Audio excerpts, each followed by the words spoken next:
Good morning guys! Another day, another tutorial. So for today's video nga guys ay tuturuan ko naman kayo kung paano nga tayo gumagawa ng AI prompt gamit ang ChatGPT. So i-download nyo lang yung ChatGPT sa Play Store nyo guys, or kung meron naman na kayo, pwede nyo nang i-open yan.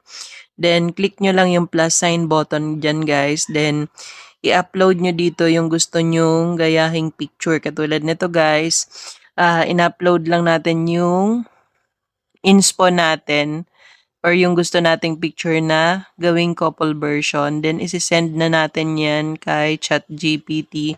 Papagawa natin yan ng prompt guys. Then, after natin pagawa ng prompt yan guys, magja-generate na yan and kailangan lang natin i-copy yan para meron tayong magagamit doon sa Google. So, Google Gemini pa rin yung i-open nyo guys. Magka-create lang kayo. New chat lang ang gagawin nyo kung naka-open na yan. And kapag na-open nyo na yan guys, another upload ng picture naman ninyo ng partner mo. Para naman yun yung gagawin natin.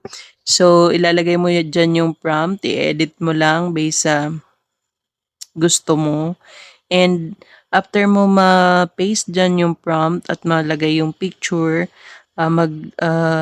wait ka lang ng ilang seconds and magge-generate na yan guys ng result. So, patient lang talaga guys ang paggawa dito sa ChatGPT at saka sa Google Gemini. Especially guys kung may mga gusto kayong gawan ng AI prompt para hindi naman puro copy-paste ang gagawin nyo kung gusto nyong sa inyo mismo manggagaling yung prompt. Pero syempre, pinagawa pa rin natin kay ChatGPT. So, based dun sa pinagawa natin guys, eto na yung naging result.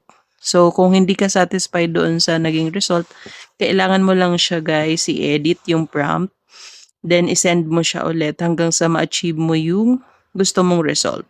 So, yun lang guys. Sana may natutunan kayo. And don't forget to like and share this video guys.